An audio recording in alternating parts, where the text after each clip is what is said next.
Today's topic, as you know, is the fundamentals of demand generation. Demand generation is one of my favorite topics. It's a core of what I do and how I help my my clients.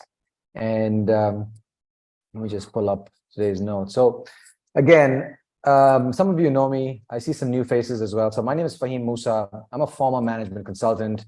I founded a management consulting business in 2009 here in Toronto, focused on strategic planning.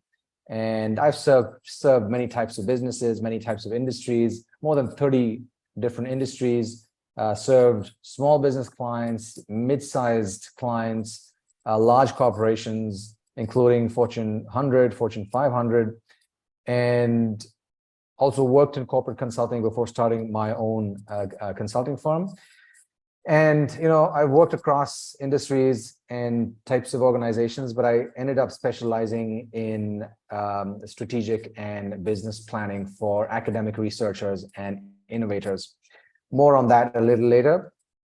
Yeah, that's my background. And what I do now is I help management consultants, whether that's independent consultants or consulting firms, to build a sales pipeline and grow their business. Specifically, add 100K to 500K and beyond within 12 months in revenue. Okay, so what I'd like you to do, as always, if you've been to my events before, you know that I like to have you folks type in the chat and let me know what your market is, what type of consulting you do, and what your market is. And depending on, you know, what I'm speaking about, I can pick those examples and talk about them. So go ahead and do that. Cool, thanks, Peter. So type in the chat, Peter, what exactly do you mean when you say a recruitment transformation? I mean, I know what you do. I know you from before. So for the folks in the audience, type in the chat what you mean by recruitment transformation. All right. So when it comes to demand generation, I want to talk about the fundamentals of demand generation, of course. But in the end, I also want to spend a little time, maybe 2 to 5 minutes, on talking about a new initiative that it's a new event that I am hosting from the 17th through the 20th of this month, and I'll tell you a little bit about that. It's related to demand generation, so you know, we'll get to that in the end. But let's start with the fundamentals first, okay? Here's the thing: like every time I speak with clients these days, I don't know what it is, like not just clients but prospects as well. Like certain themes keep coming up. You know, I've sent in a proposal, it's taking too long. The procurement is sitting with it, and you know they're evaluating it, etc., etc. Clients are taking long to pay invoices. I can't get through to the finance director. The CEO is out of town, he's traveling, but you know my invoices are not being paid, and it's like tens of thousands of dollars. People are talking about the economy as well. You know, not very confident, some of them at least. People love talking about the economy, by the way. Not you know, seeing when or where things are going to land up with the economy, rising expenses. And here's the other thing people are, you know, love to talk about is LinkedIn's plummeting reach. If you folks are content creators on LinkedIn, you will have noticed that reach has drastically dropped. Mine has more than, like, you know, I would say over the past few months, it's more than 80%, right? But that's what happens when you know, when you're part of social networks. But there's always ways to kind of work around that.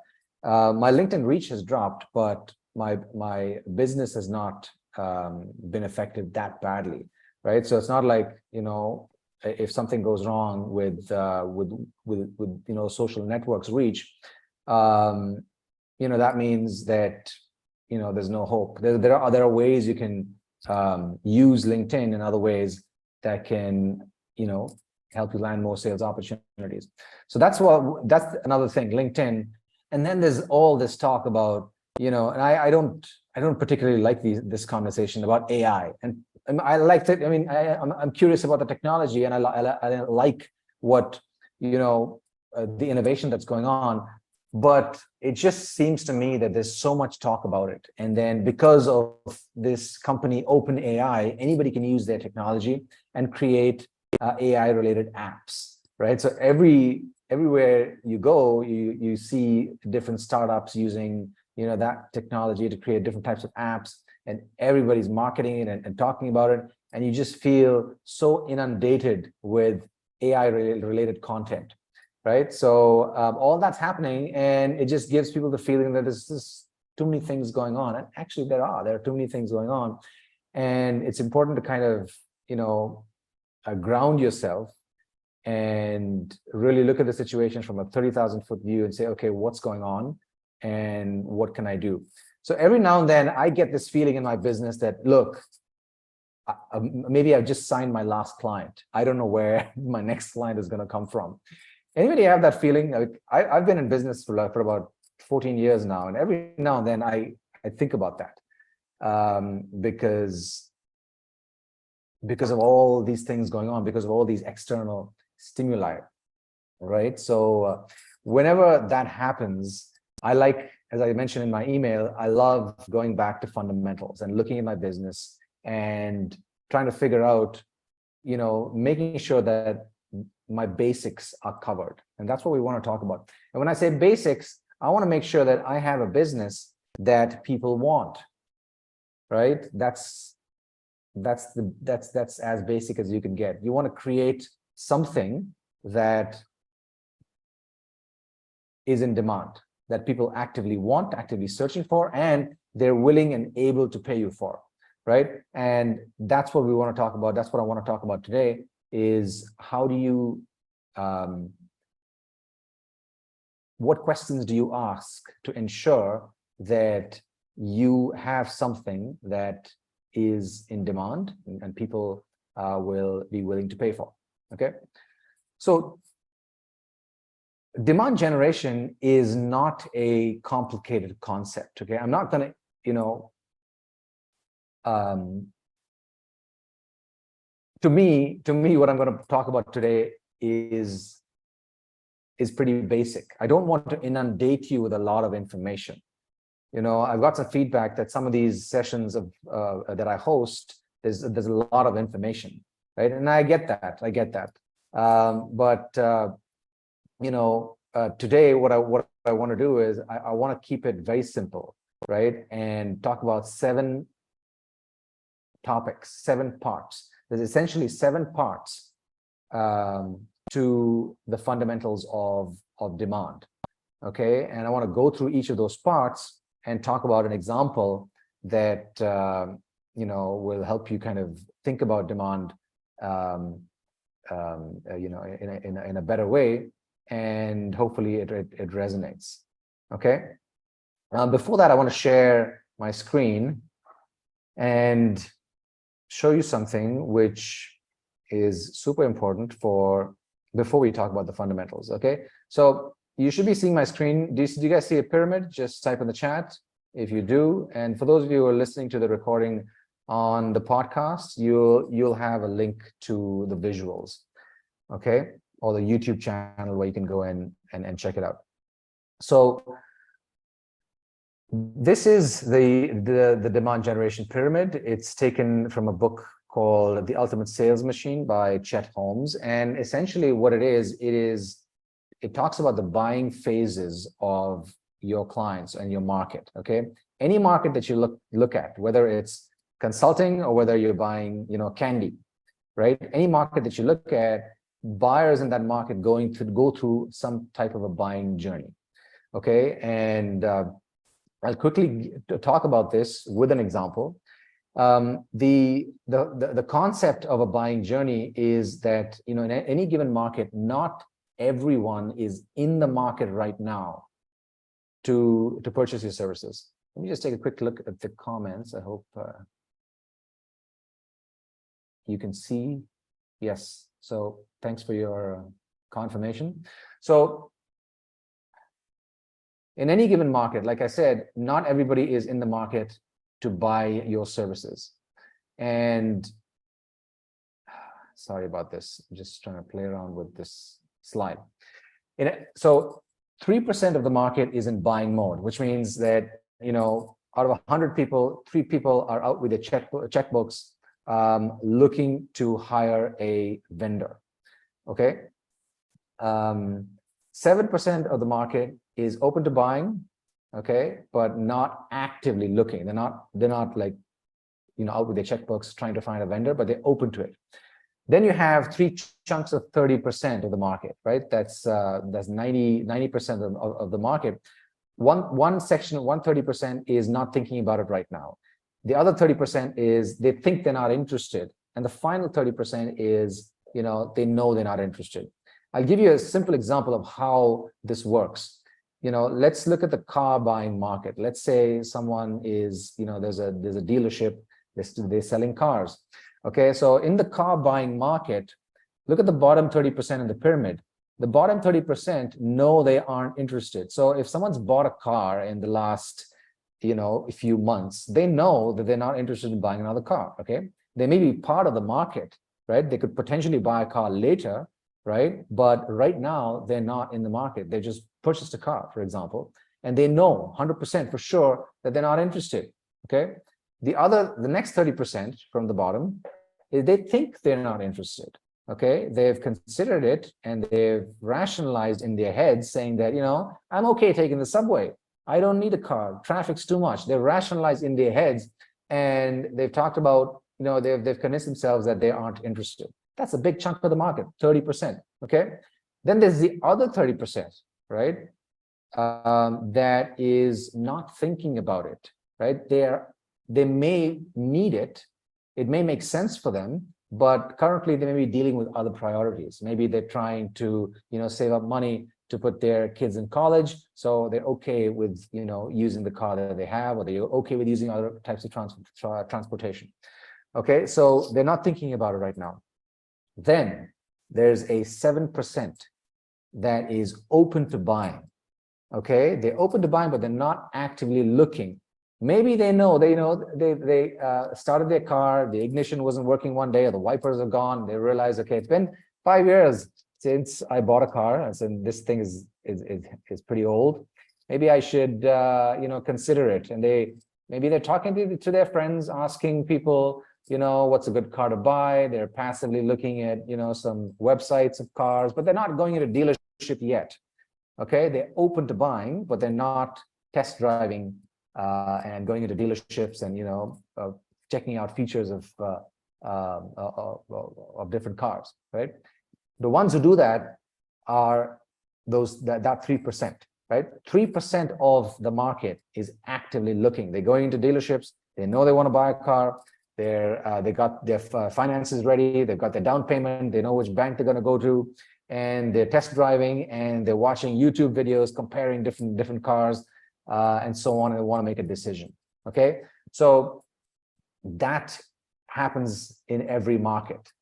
Okay, and this is based on research done by Chet Holmes. Pick up that book, Ultimate Sales Machine. If you haven't, it's a good book. I recommend it. Okay, Faheem, excuse me, I have one question. How recent is this book? And do you think it will have been these numbers will have been impacted by COVID? No, I think that it's pretty accurate in my estimation, at least in my experience, at least. I don't think it's impacted by COVID, because I think that this is like a human thing, right? Like not out of every 100 people, not everybody's going to be interested. And some people are going to be in different stages. That's why I gave you the example of buying a car, because most of us have been in that situation before. And that, you go through a journey. It's not like you wake up one day and you say, okay, I want to buy a car. And it's not like you're always buying a car, right? If you're always in the market for a car, you'll be buying a car every day. right? So that's the reason I chose this example, so that it resonates. But to answer your question, Katie, it's a good one. I don't think COVID has impacted it. Okay. So, any questions on that? Can we move on? Because I've got some other things to cover. So if you have any questions, just keep typing in the chat, and I'll take it up. So Peter says, what if you're offering a new process that people need and don't know about? Let me just, we'll take that up a little later, Peter, if you don't mind. Okay. So let's get to the 7 parts of creating demand. Okay. Topic 1 is, or question 1 is, who is your ideal client? This is basic. It's 101, right? But be that as it may, this is one of the biggest mistakes or pieces that consultants avoid, and they don't do it willfully. They just either they don't know how important it is, or they simply don't know how to define an ideal client. One of my mentors told me back in the day that if you want to double your income, double your understanding of who you serve. It was so powerful for me that I never forgot that quote. And he just said it offhand, but I remember it so distinctly. If you want to double your income, double your understanding of who you serve, right? And that's what we're going to talk about today, about understanding who you serve. But the first thing is you want to define your ideal client. If you look at the YouTube channel and you look at the Consulting Growth Hour channel, I've talked about this at length in different videos, right? In videos about marketing strategy, in video about specialization, how to create your client avatar, and how do you think about your ideal client. So if you are interested, just take a look at those. Take a look at my YouTube channel, and I don't remember the exact episode number, but send me a note if you want me to check it out and let you know which session to go take a listen at, or to take a look at. I beg your pardon. But because this topic is so important that I can't cover it in a few minutes, right? But you just know that demand starts with a very, very deep understanding of your ideal client, right? That is fundamental. And it's not just about your ideal client or your buyer, okay? It's not about just your buyer. The second, part of demand generation is who influences decisions made by your clients, right? In typical, buying scenarios, especially when you're selling something high ticket, a few thousands of dollars or tens of thousands of dollars or more than that, there are multiple decision makers in a deal, right? So it's not just about the final buyer, it's about who influences the buyer as well. A lot of the times, in a large deal, a C-level executive in B2B may be the final sign-off or the sponsor of a project, or the ultimate buyer. But it doesn't mean that there are no other people influencing that decision. There may be other people, like some VP in a department, or a director, or it could be someone from even middle management that understands the core problem that they're hiring consultants for, and recommends a consultant. So you want to know who influences decisions in an organization, and what that buying process is. Oftentimes we don't do our due diligence about that, right? So before we get into kind of demand and how to create something that people want, you want to really understand how decisions are made, right? So let me just look at, okay. So Katie, you're a public speaking coach. We talked about your business in one of the previous episodes. So I'm just going to go with Ryan here, who says he's an operations and technology consulting consultant for small business. So with ops and technology for small business, typically I'm going to make the assumption that you may be speaking to owners of businesses or perhaps a couple of partners, right? So if there are two partners in a business, then they're both decision makers. They may have influence over one another as well. But even beyond that, there may be a general manager in that business or some other type of executive that is closer to the problem. Let's say if you do technology consulting for small business, then if that small business has some kind of an IT guy or IT director in that business, and that person becomes an influencer, right? Because in all likelihood, that person is going to be part of the purchase, part of the buying process, right? So you want to understand who in the business, who in your client organization is not just the buyer, but the influencer as well, okay? So that's the second piece of demand. Now, the next 5 parts of the fundamentals of demand, we're going to be talking about communication. Demand and creating demand and generating demand is all about communication. It's about understanding your ideal client, but it's also about then communicating to your market about your understanding of the market and that you get it, and creating that empathy and having people know that yes, this person gets it. He or she knows my situation, knows my problems. Okay, so the third piece of the fundamentals of demand, I like to call this problems they don't know about, right?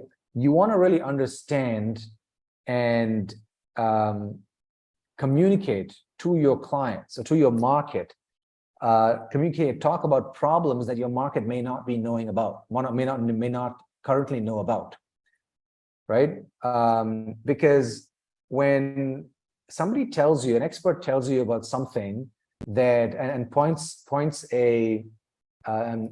sheds light on a piece of information that you did not previously have, they value that and they begin to trust you. And in our business, trust is huge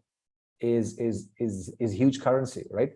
So you want to highlight problems that your market may not know about. Okay, I'll give you an example because this I know this is a theoretical concept, right? So let me give you an example. So in my previous life, when I ran my management consulting business, we focused on serving academic researchers at large universities. Researchers, they thought they were teachers, they were professors at university, but they also had businesses on the side. I'm talking about the science-based researchers and professors who were always experimenting, coming up with new ideas. They had businesses on the side that they wanted to commercialize, and we helped universities commercialize and launch those businesses, right? Now these folks, what they always had ideas in their heads, and because by virtue of being in academia, they had access to various grants, government grants, federal government grants, or provincial government grants, where the government would just give them money to launch their businesses, right? And the problem was that these folks, a lot of them did not know that if they didn't launch their business at a specific within a specific period, they would lose their grants, right? They weren't thinking about that. But when we highlighted that, right, because we knew the types of grants that they applied for, and each grant would have its own rules and regulations and so on. And a lot of these folks were not aware of what they got into and what those grants entailed. And they were at the risk of losing that money if they didn't launch the business within a specific period of time. what we would do as marketers, we would go in and understand what grants they've received, and we would study those grants, and we would shed light on the fact that, here are the rules. Here's what you need to be doing. If you don't spend X dollars by X date, you lose X percentage, right? So here's what's at stake. And when these folks, heard these things from us, they really valued that information. It was an example. This is an example of us shedding light on problems they didn't know about, right? And when you do that, you immediately rise in terms of trust, vis-a-vis the other person. They see you and they say, okay, this person knows what he's talking about. Katie, you have a question? Yes. Did it surprise you that people at this level of academia had overlooked something so very basic? Yes, that's a good question. Yes, it did surprise us, but here's the thing. I mean, the grants, when people applied for them, they didn't read the fine print, you see. And at that point in time, it was easy to get grants. These were government grants, and these were professors in large public universities. They had the credibility, and so they could raise the money. But then, it was easy to lose the money as well. And once you lose the money, yes, you can apply for another grant, but it takes time, right? Government grants take time to get, and they're lengthy applications. And they take time to kind of get approved. So there's a lot of time lost along with the money as well. But yes, it was a surprise to us. But then, we understood the reasons why it happened, and we shed light on that, and they appreciated us. Like, even, I'll give you another example. When the other day, a plumber, we called a plumber to our place. We had to fix a faucet, and then he checked out the faucet, and he checked the entire system out, and then he pointed something else out. He said that,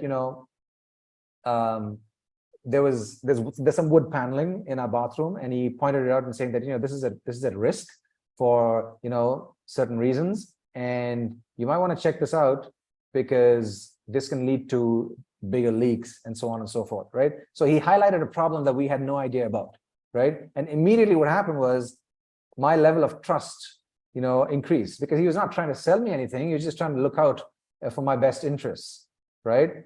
And it turned out that, yes, we had to change that piece. And who do you think I ended up calling? Like, I ended up calling this person to work with another service provider to fix this mess, right? So that happens. So think about your life as well. When somebody sheds light on something else that may hurt you in the future, you tend to kind of trust that person, and the likelihood that you may hire that person for some work of any kind, increases, right? So shedding light on problems that they may not know about is a huge point of the whole business of generating demand, right? Let's go to the fourth piece. This one is called consequences of the status quo. When you're generating demand for your consulting services, right? You want to highlight what may happen if your buyers do nothing. What are the consequences of doing nothing and not hiring or not fixing this problem that they're facing, right? Whatever issue that you're going in to serve. Like, for example, Katie, you said you're a public speaking coach, right? What happens when people don't fix their public speaking issues, right? They may be at risk of losing, not being able to raise funds, for example, if they're in that, if that's what their goals are. They may not be, they may run the risk of not getting that promotion, or not getting, moving up the corporate ladder, for example, right? I'm just making stuff up, but these could be, these are consequences of not fixing the problem that they have, right? So Exactly. you want to talk about that. And here's the thing, like, think about that demand pyramid again, right? There's a certain percentage of the market that is simply rationalized in their heads and think that they don't need what you're offering because they've already, have a plan to fix it, or they fix it in another way, right? But you want to go in and highlight the consequences, because a lot of people, buyers and human beings in general, we don't think through our problems, and we don't think through fully what the consequences are of not changing or not taking action and fixing the problem, right? So think about in your market, what are the consequences of in not doing anything from a buyer's perspective? What's going to happen, right? I was talking to a client recently, and I asked him this question, what are the consequences of your buyers not taking any action? And then he hadn't thought about it. He don't know. He said, I don't know. I haven't asked my buyers about this. So then he had a conversation with a CEO. He was serving CEOs as a consultant, and he asked the CEO, what happens if you do nothing in your company, right? If you don't fix this problem? And the CEO's response was, the biggest consequence is that the market leaves us behind, because things are changing so fast.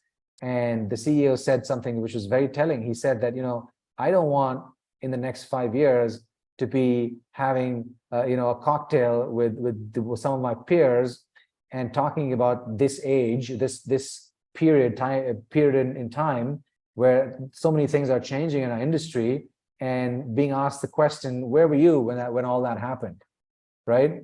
That's the consequence of, not fixing this problem today.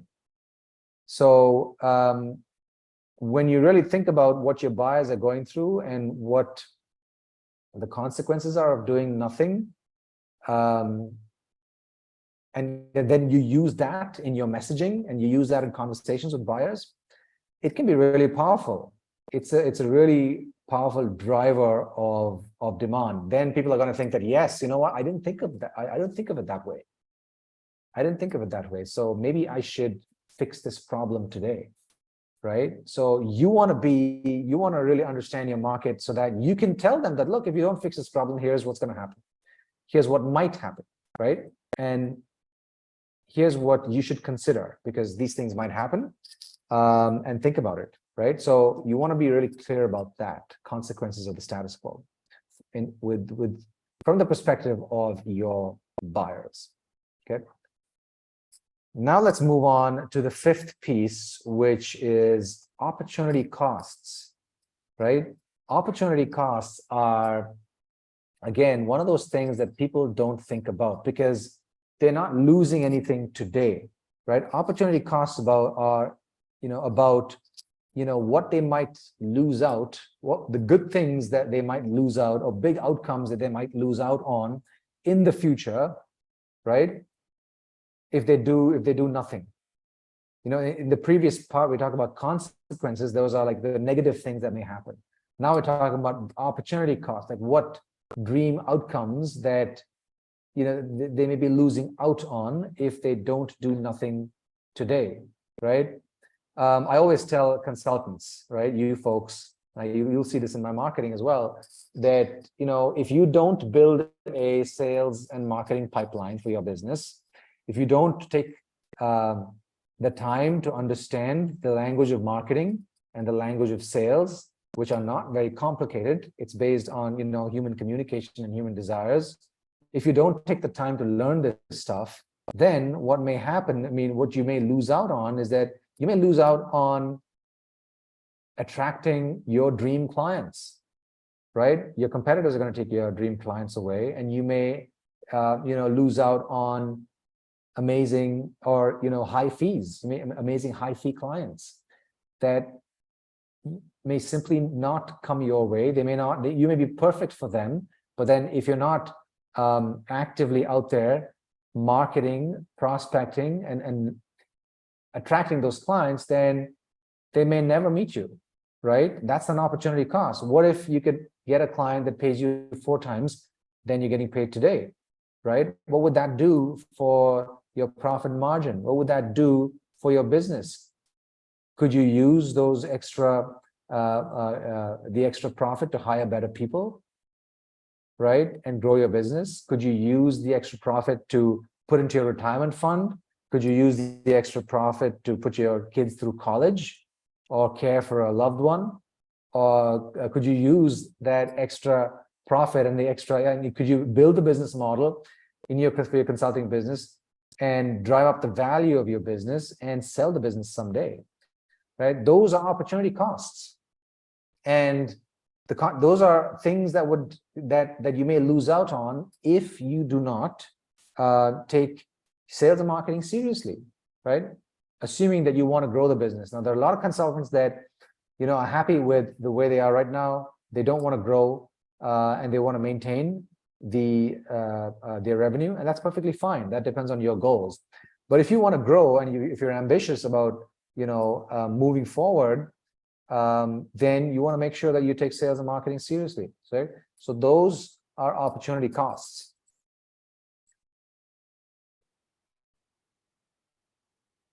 Okay, so that's part 5. Now let's move on to part 6. And again, I want to say that if you have questions, just type in the chat, and we're gonna come back, and I'll come back and I'll look at the chat, answer the questions. Okay, so let's move on to part 6, part 6 of the fundamentals of demand generation, which is highlighting big results that are possible to achieve. Now, again, you want to articulate big results that are really possible to achieve, because a lot of the times our market, they don't have a clear understanding of what is possible. It sounds so basic. It sounds so silly to think about the fact that we may have buyers in the market who simply don't know what is possible. I mean, these are the folks that are going to pay us, but they don't know the possibilities of what types of results they can achieve, right? So you want to be able to highlight what those big results are, right? And I like to think about results in 4 ways, right? What can they win? What can they retrieve? What can they escape from? And what can they stop happening? Let me just elaborate on those. When you think about big results and outcomes, always think about win, retrieve, escape, and stop, right? You don't have to kind of encapsulate your the results using all 4 parameters, but wherever it makes sense. Okay, so let me give you some examples. So think about, let's use win, okay? To articulate an outcome, a big result, think about, okay, what is the buyer winning? What can they win? Okay, and in business, you can always, it always somehow comes down to just a few things. It comes down to revenue and profitability. Increase your revenue, increase your profitability. There are more better ways to communicate that, but I'm just giving you an overview here. Wins in business come down to revenue and profitability, cost reduction, right? Which is again leads to higher profit, can lead to higher profit. Okay, reducing employee attrition, right, or increasing employee retention. That's another big business outcome. So depending on your business, right, think about outcomes that clients can have. Let me just take an example here. So I talked about Ryan. So Waqar said tax, AML, which I believe is anti-money laundering, and strategic management. So Waqar, if you are a tax consultant, then perhaps a big win for your clients would be in showing them ways that they can pay less tax, hopefully legitimately, and those are big wins. That's a huge win. Anti-money laundering, maybe if you do anti-money laundering, you serve banks, so you can talk about how you can reduce the risk of AML and what that will do for the client, and so on. Strategic management, there are lots of things that could mean. The strategic management is a big term, so I'm not going to get into specifics, but hopefully for the tax and AML, you can think about what the client can win. Okay, you've posted a comment saying that the biggest win is having compliance, right? If a company is compliant with all the tax laws of a specific region or country, then that means they Hello. Hello. Hi, Mohan, you've got to mute. I think that's you. So please mute, unless you're asking a question. If you're asking a question, then go ahead and ask a question. If not, then please mute. But I'm just going to get back to Waqar. So if the biggest win is having compliance, having a business that's tax compliant, that means you are mitigating a lot of risk in that company, and that could lead to savings, more opportunities, et cetera, right? All right. So that's an example of a win. Now think about the next element in that framework. We talk about win, retrieve, escape, and stop as a framework to define or describe an outcome. We talked about win. Now let's talk about retrieve.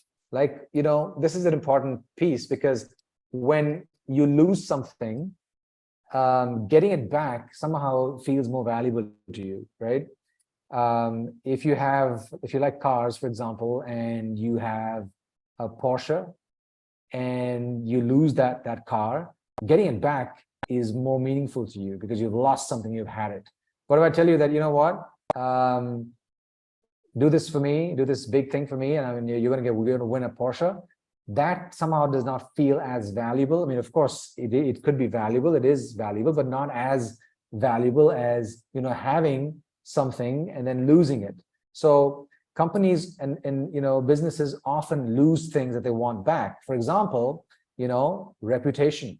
Something may happen and they may lose their brand reputation. Like these things happen with car companies and consumer goods companies, where something goes wrong and there's a quality problem, there's a callback and so on, and they lose a little bit of their reputation. So if a consultant can help organizations win back something that they lost, that's a huge outcome. Okay, think about that. Let's move on. The next piece is escape, right? What can you help companies escape from, right? Maybe there's a new regulation coming up, right? Okay, let's use Waqar's example, right? Like you talked about, you're a tax consultant and the biggest outcome is compliance, right? So you can help your organizations escape from, future fines from regulators for being non-compliant, right? If you're a non-compliant business, you may get fines and penalties and so on, depending on, whoever the regulator is or the government agency is. But if you have a compliant business, then you can escape from all that.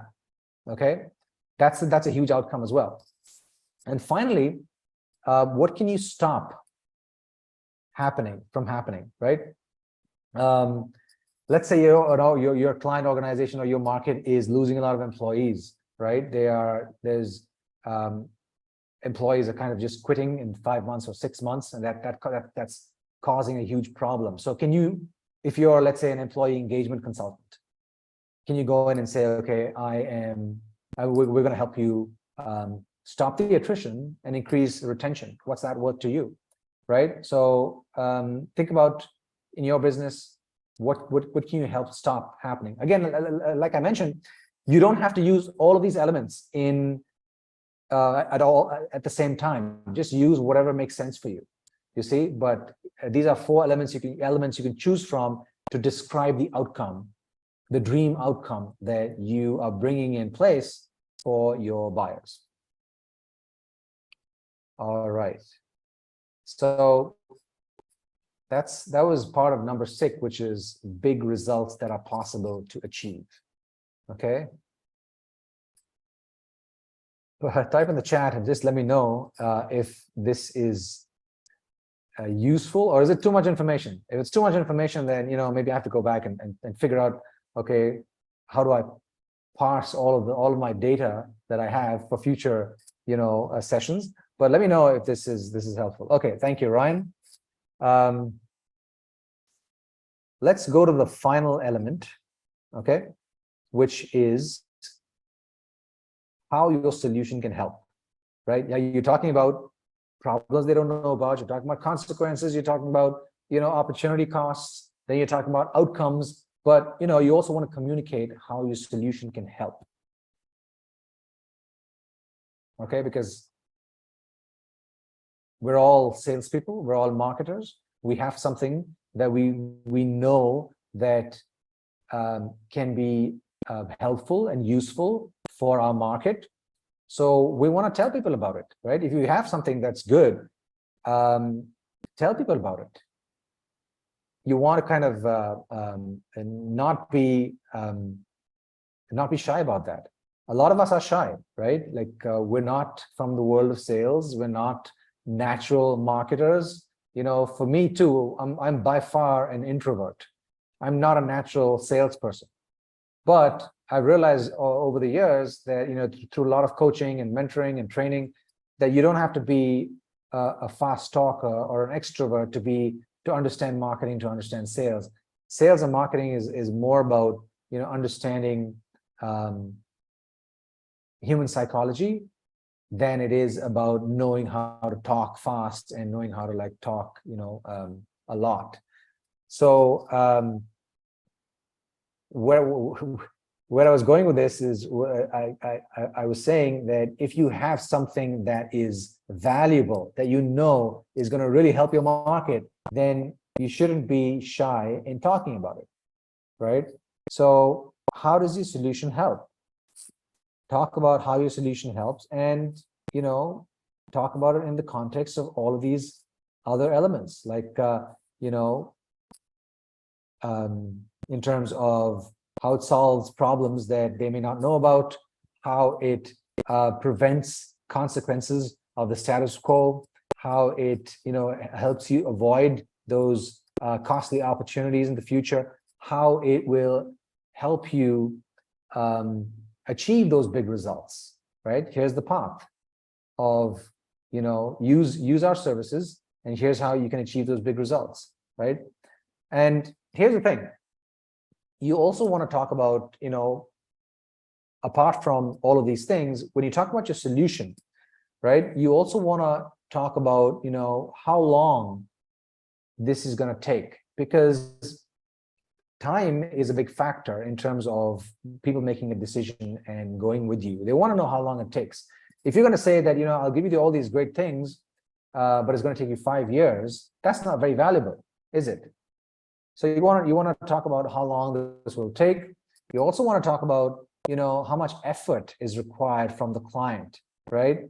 The lesser the effort that the client needs to make, the more valuable your solution becomes for them, right? You don't want to tell the client that, look, I'm going to bring this amazing IT solution to you, but you've got to give me 50% of your time for the next 6 months. And that's not very valuable, right?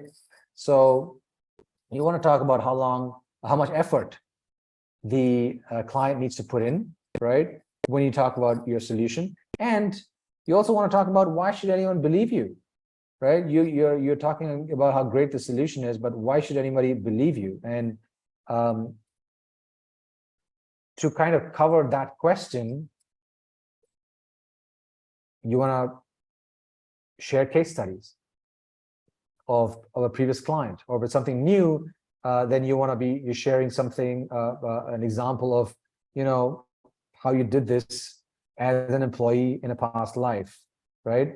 I mean, if you're a consultant, you've got an expertise in what you're doing, right? So you've got to share with your market that, look, you've done this before, and here are the results. Here are the real results that people have gotten out of it, right? You want to share testimonials if you have them.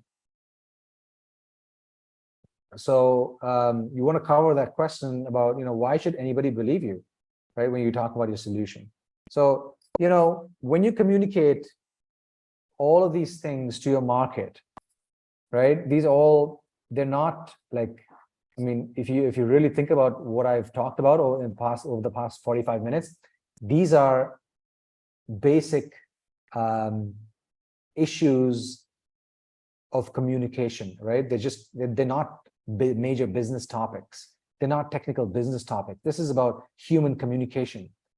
Creating something that people want is about understanding what they need, and then putting a solution together and then communicating that solution so that people get it, right?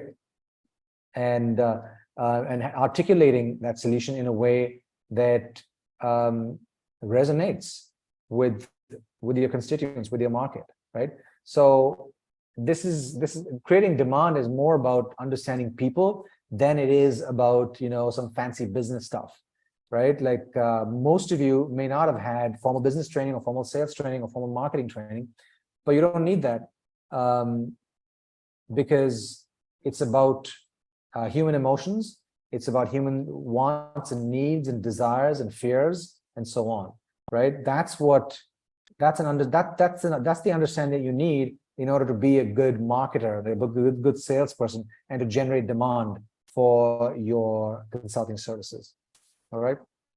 So I just want to go back. So that's the end of end of my presentation. I want to go back and see if I've got any questions. And if you still have questions, please pop them in the chat. I am still looking at them. Peter says, what if you're offering a new process that people need and don't know about? I mean, that's all the more reason to make your case, right? I mean, demand generation is about making a compelling case, right? In all of these elements that I talked about, there's only one element that talks about you and your solution. That's in the end. All of the others is about, what the other person is going through. So even if your offering is new, you want to be sure that you've got all the boxes ticked in terms of understanding what your market is going through, right? What are the problems they're going through, and what don't they know about, right? That you can shed light on. What are the consequences of doing nothing? What are the opportunity costs?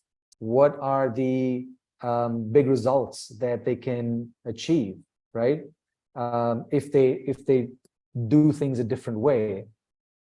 And then you're going to introduce your solution and saying that, look, this is exactly what can help you, and here's how this is going to work, right? So whether you're offering something new and people need, but they don't know about, I mean, it's the same process. You've got to make a compelling case using these elements of demand.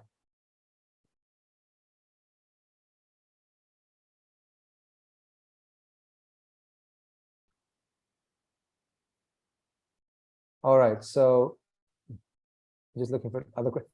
Any more questions in the comments? So Rohit says, I wish that there were a corresponding slide deck.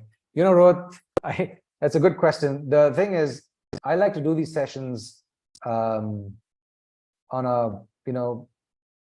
bi-weekly basis, mostly, right? If I don't do it on a bi-weekly basis continuously, then there'll be consecutive sessions in some weeks. So I do about 50 sessions of these a year.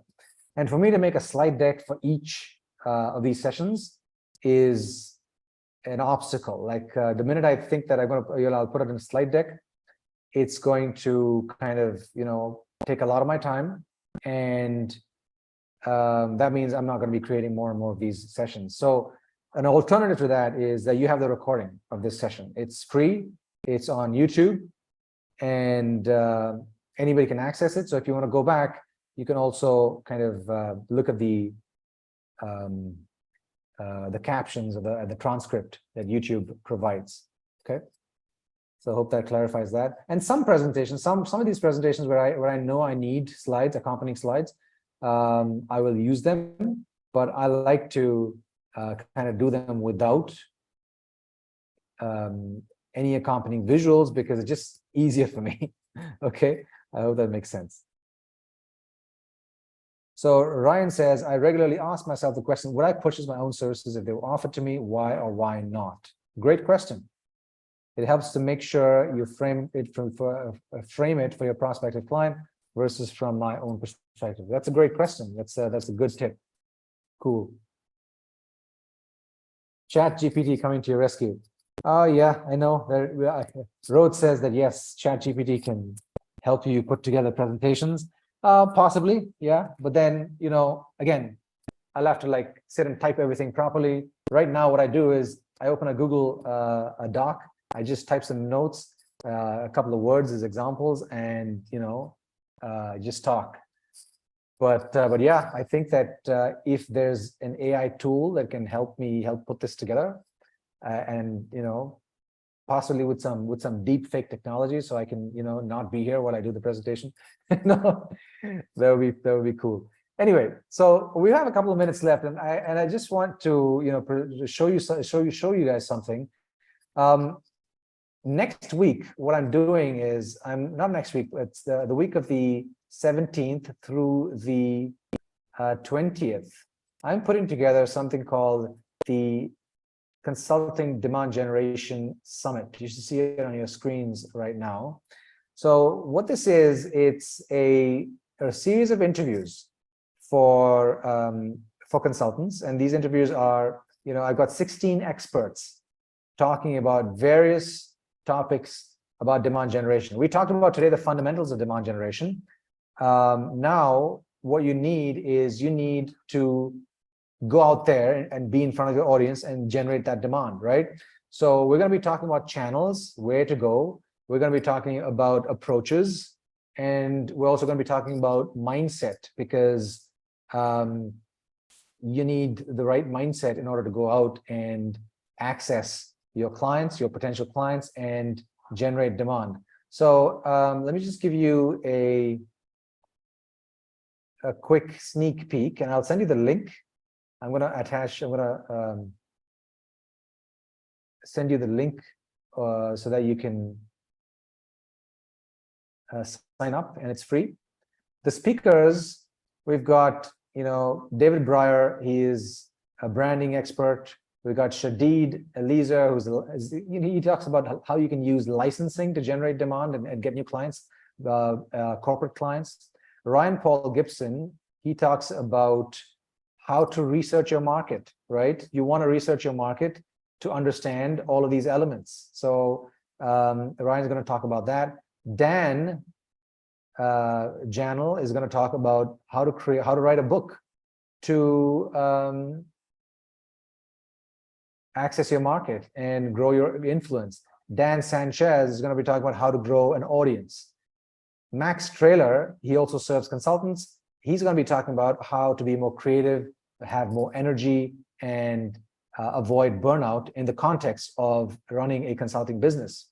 Kathy Burns, too, is going to be talking about, how to organize your day, because generating demand means that you're going to be doing client work as a consultant and prospecting and creating demand at the same time. How do you do that? John Espirian is a LinkedIn consultant. He's going to be talking about how to use LinkedIn and all the new changes that LinkedIn has. Rob is going to be talking about joint ventures and partnerships. Eric Johnson, how to use a podcast to generate demand. Steve Sloan-White is a cold prospecting coach, right? So how do you write emails? I've always been a cold prospecting skeptic when it comes to consulting, but I respect Steve a lot. He knows what he's talking about when it comes to writing emails. I think writing is a very, very important skill as a consultant, and so I invited him to talk about it. Ramesh is going to be talking about mindset. How do you, most of us have worked in corporate. How do you move from a corporate mindset or an employee mindset to a business owner mindset? Jay Fairbrother, scaling a consulting business. Stu Heineck is going to be talking about direct outreach and also how to grow your business like a weed, which is, the title of his book. Christopher Salem is going to be talking about, how to use speaking, as a channel and get more speaking gigs so that you can spread the word about your business.